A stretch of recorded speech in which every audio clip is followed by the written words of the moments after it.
These two, if you can show here, these two lamps, those two red indicators, right? Yep. That upper one matches the button. The lower one doesn't. The lower one is the one that will come on when it feels essentially the Goldilocks conditions. That's kind of what I like to call it. If it's revved up and warmed up and I mean like around PTO speed, so somewhere between those two yellow symbols, type of revved up pretty much most of the way. If it's revved up, warmed up, and it notices that the diesel particulate filter has soot built up in it, I think after about 20%, it's like, okay, it's building up.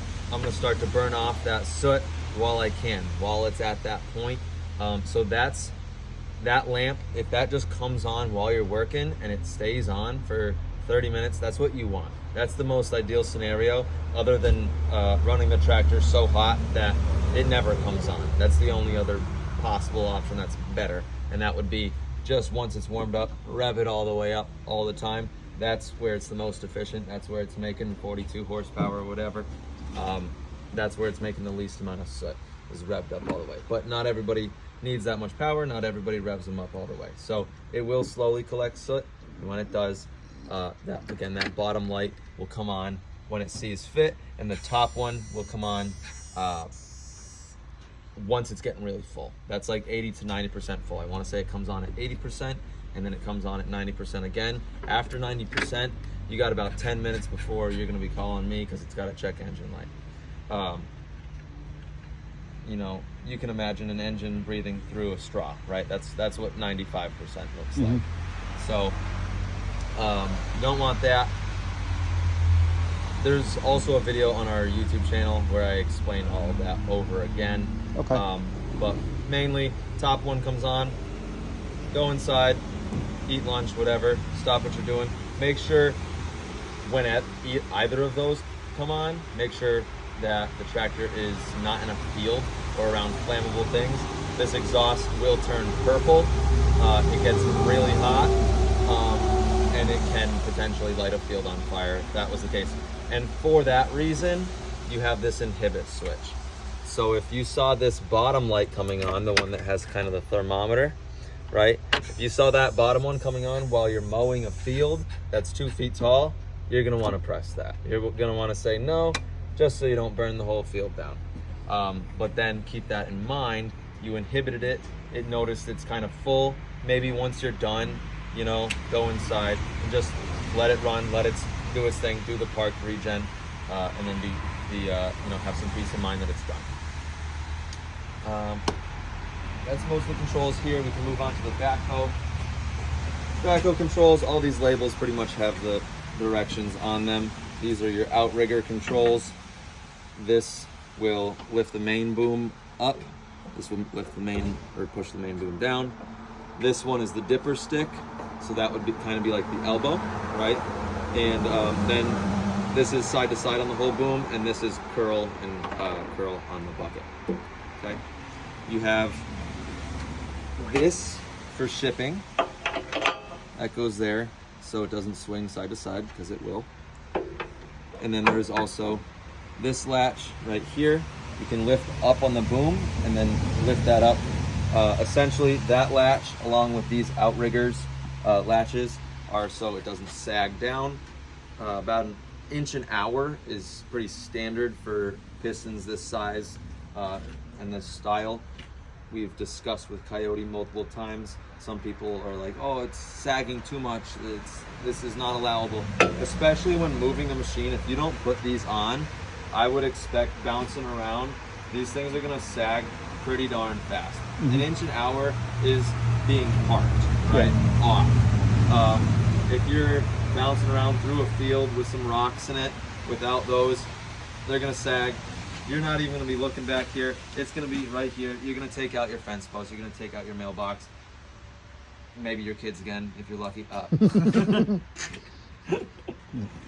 right. And then hooking up the 3-point hitch. I usually like to hook this side up first. There's no adjustment on this side other than this main pin. So hook up this side on your implement, Then you can adjust this turnbuckle to raise and lower this side to wherever that pin is. Oftentimes, you know, you take off an implement, it's on uneven ground. So that's kind of the purpose for that. And obviously, like we mentioned before, you can lift and lower back here as long as the machine's on. And once your implement is on and you get this, you know, adjusted how you want it, you re-level it once you're hooked up. That's when you want to tighten up your turnbuckles so your implement doesn't move side to side. And also, while we're back here, taking the backhoe off, these frame designs are one of the easier designs to remove. Essentially what you do, set the outriggers down and take these bottom pins out, okay? I'm just gonna ask you a question, but take these bottom pins out. There's just a clip on the bottom, one here and one here. Take those bottom pins out. You're gonna take the weight off of the whole backhoe with the outriggers and with the main boom. You're gonna kind of wanna tip it back just a little bit, and that'll kind of be somewhere close to the sweet spot of being able to drive the tractor forward. Once you remove those pins, you can drive forward. So pull forward, as long as you got it, you know, set up pretty good, it should slide out pretty darn easy. Pull forward maybe a foot, then you can come back here, you know, set your tractor back in neutral, parking brake, come back here, lower the whole backhoe to the ground, find that position that it, you know, it wants to be in, and just let it fall to that position. And then you can put this in neutral right there and disconnect your quick couplers right here. Okay. And I highly recommend putting these caps back on just so you don't introduce water and or dirt into the hydraulic system. If you swap these, notice this one's red, this one's white. If you put red on bottom, all you gotta do to make it work is push this in the opposite direction. So push that to the A position if red was on the bottom.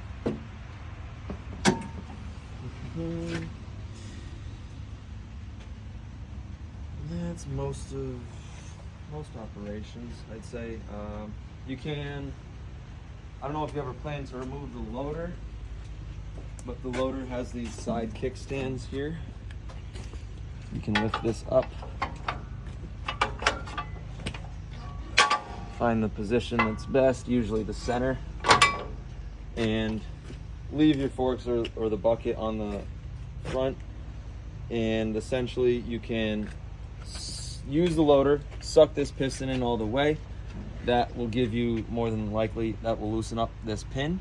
You can then pull the clip on the back side, pull that off, and remove that pin. Once you remove that pin, there's one on the other side, do the same thing. Then you can use the hydraulics to curl back, and that will lift this whole shoulder up. Once it's up, you're pretty much unhooked. All you gotta do is back away from it and disconnect your quick couplers right here that are all color coded. Do it on firm ground, not in mud. I promise you'll spend 3 hours trying to put this loader back on if it's in mud. If it's uneven, not fun at all.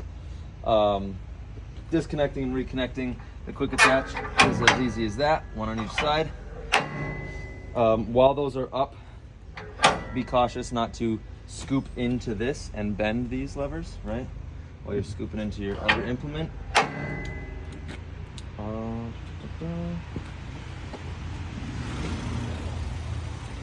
Keep this area clean around the pins, as well as keep the turning seal area clean on your front axle.